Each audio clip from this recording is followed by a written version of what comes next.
All right, so Mo picked us up. We drove with her a little while. She had a good story. The reason she was in the walker, 2 years ago, she was painting and she was up on a ladder, and her stepdad did something and moved the ladder, and she fell and broke her hip. And then she was in a walker for a while, and now she's in the walker, and she's in a wheelchair for a while. Now she's in the walker trying to get out. Mo's husband left her for a younger lady. She says because he left her because she was crippled. She was just had her dogs now. She said that now she showed dogs, spent a lot of time with them, spent time with her kids. But she was very sad, very bitter to her ex-husband. She called him like lots of names in the books and everything, which I understand. But she was very funny. She dropped us off in Texas. I want to say it was near Elgin or something. I just remember where she dropped us off. Scott and I saw like a railroad bridge and railroad tracks. We decided to walk because that was one of the things on our list to see like an old time railroad thing.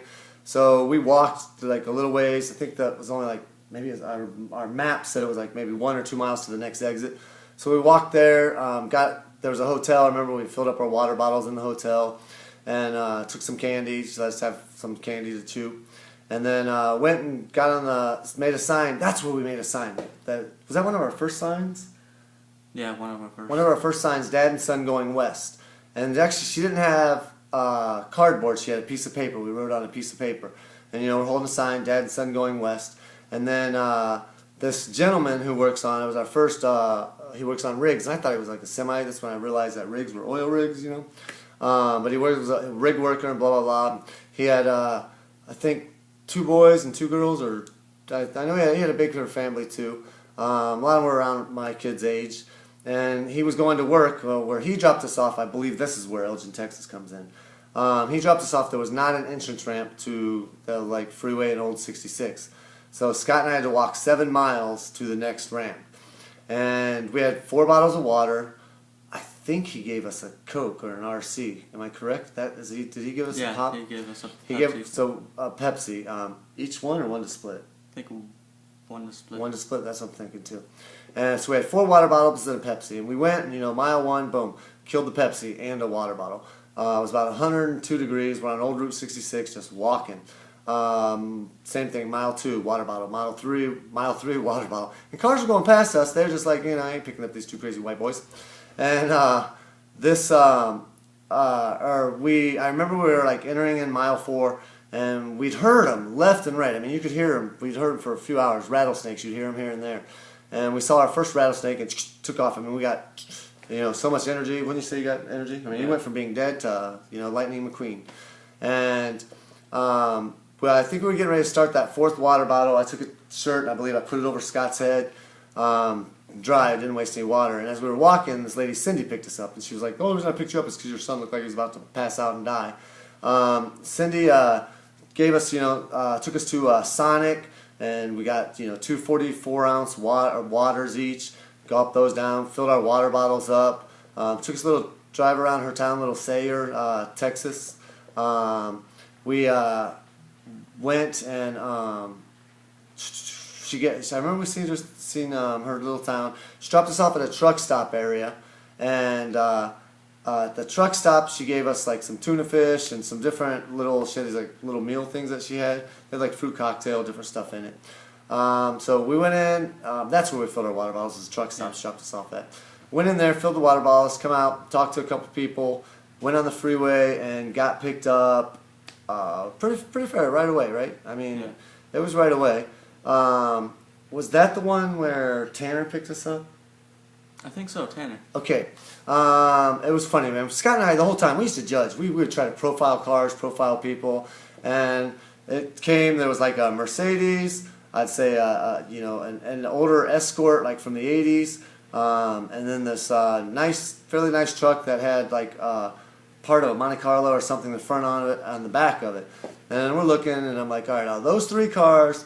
First one's too rich, even though we were in a 2-seater convertible second ride, but it was the first time it's too rich. I was like, our best bet is the second car that's going to be coming by. I said, there's no way that guy pulling the truck, that little piece is going to pick us up. And so, boom, Mercedes went by, boom, other one went by, boom, truck went by, but the truck stopped.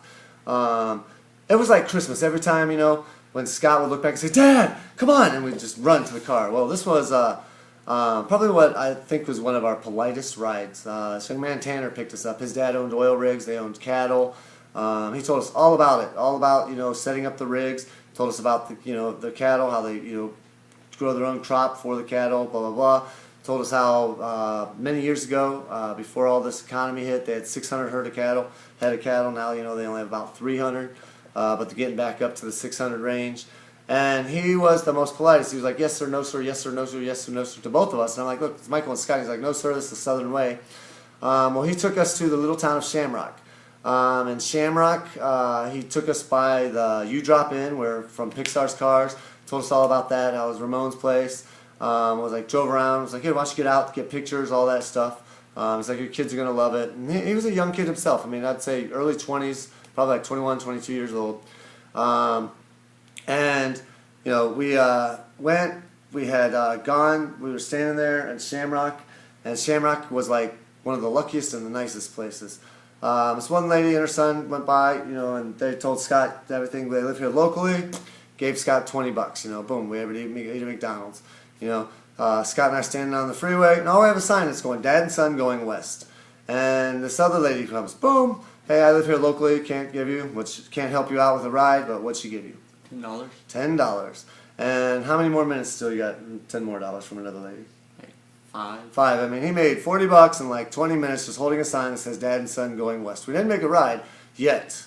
So it's starting to get dark, and this homeless man comes up. I kind of feel bad saying homeless man because they choose to be homeless. This gentleman came up, and I was like, hey, fellow hitchhiker. This guy's got ZZ Top Baird going, and he's got his backpack, all that, tent, and all that. And I said, I'm like, hey, I was like, how you doing? And I was like, all right, well, I tried to talk to him again, and blah, blah, blah, saying, tell him what we're doing. And he went underneath the freeway, and sort of like the ramp and slept. Well, Scott and I were standing there, and this guy comes, and he's like, hey, pulls up, and he says, in a truck, and he said, where are y'all going? Told him, trying to get as far west as I was going, but to California's the goal. If you can get us down this road, old Route 66, however far, we'll be grateful. He's like, well, I got a hotel here. He goes, I'll be pulling up around 7 o'clock in the morning. If you're still standing there, I'll take you as far as I can. So, he went, checked in. I told Scott, I'm like, free, we got a ride. So we went and found some place to sleep, laid down the ponchos, put it on, and about 4 o'clock in the morning. Made a bed out of cardboard first, remember? That's right. Was this our third or fourth night sleeping out? Yeah. Decided to, this time, rocks were killing me at times. I mean, we'd lay down, and there'd be like a rock here, and all this. So I went and got cardboard, and I laid cardboard down, size of what, about twin bed, maybe? Yeah. And Scott and I would lay on it, and then we'd put a poncho over us. Did we even put a poncho down? I think we put a poncho down, too. I think we put a poncho down over the cardboard, and then we laid down and then put a poncho over us. And then about 4 o'clock in the morning, I saw lightning, and I said, hey, Scott, I think it's, and I couldn't even say it's about the rain, it just downpoured on us. We jumped up, got the backpacks on, got the ponchos on, and we went to the gas station where we met the gentleman and said, hey, I'll pick you up at 7. It's 4 in the morning. And I'm like, all right, let's just lean up against this wall here because the rain's blowing past us. We won't get wet. The wind starts blowing every which direction. Rain's going everywhere. Well, there was a Best Western across the street, so thank you, Best Western in Shamrock. We went in there, and I told the lady, hey, as a rewards member, can my son and I sit in here, upload some videos, charge our stuff? And she's like, yeah. So we did that, and then it come about 6 o'clock. And let me tell you, the wind was so bad, like when people were checking out, they were saying, did you hear the wind? I thought my windows were going to be busting in about 4 or 5 o'clock in the morning.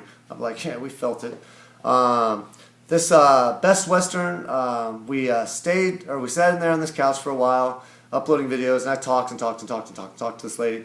And at 6 o'clock, she made us breakfast, waffles, said, whatever you want, go ahead, orange juice, all that. So we had a nice breakfast to start off, and then we went to the gas station ramp area where we met the gentleman, and we were there about, I would say, 6:15. And the gas station inside of Shamrock, we told him what we were doing. We're just going to wait upside this building. He said he would look for us, blah, blah, blah.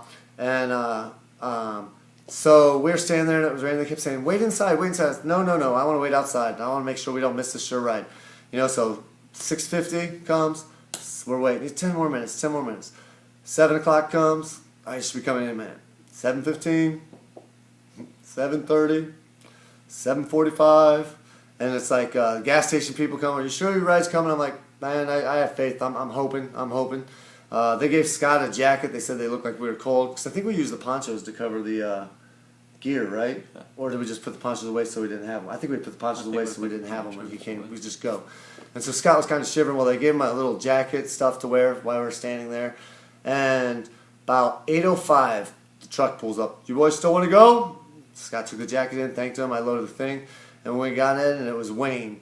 And Wayne was going to Fremont, California, just visiting his son in Oklahoma.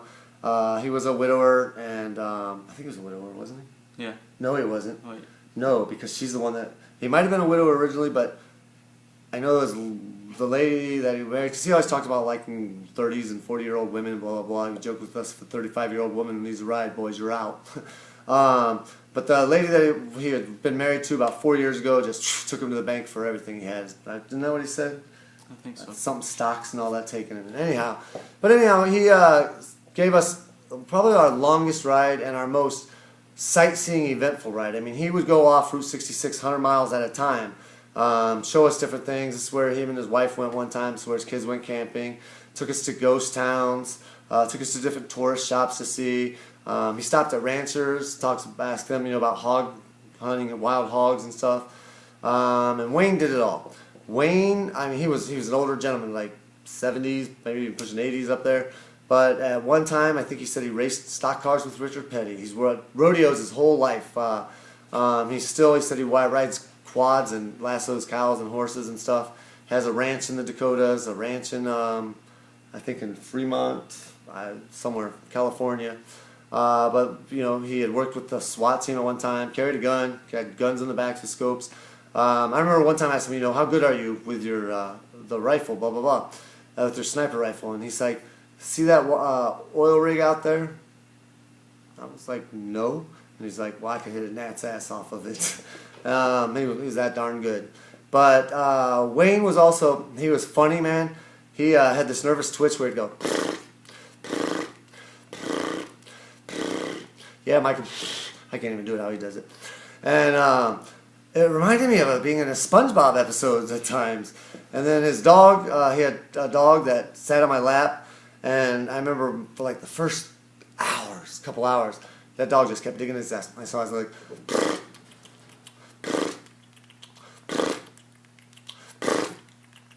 and I was so thankful to have a ride, but man, I just like wanted to dig whatever that dog was trying to get or scratch at it. It's just like, oh my gosh.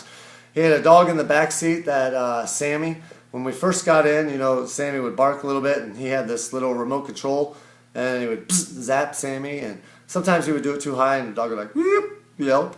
But I remember we had stopped to let the dog out, and Scott bonds with the dogs, and was real nice and playing with them and stuff, and Wayne was like, maybe your son can help me out. He goes, I've been trying to get that dog to sit and speak forever. And he says he got the sitting part down, but he won't speak. But Wayne would like have the remote control, his keys, in his car, and we're sitting out there, and the dude like, sit, Sammy. Sammy would sit, and he'd like, speak, and the dog would like, speak. And I'm thinking, man, you zapped that thing so many times, telling him to stop barking that you're like, speak. So he never spoke on command. But Wayne, like I said, took us all through Route 66. He took us all, got us through Texas, got us through Arizona. One night he's got a hotel in Arizona. He was too tired. We stayed at a Flagstaff, we were in Flagstaff, Arizona. Scott and I stayed outside. Woke up at like 1 in the morning, freezing. One of the hotels gave us a blanket. I traded my ID, gave us a blanket to stay warm. And then Wayne picked us up the next morning and got us to Barstow, California.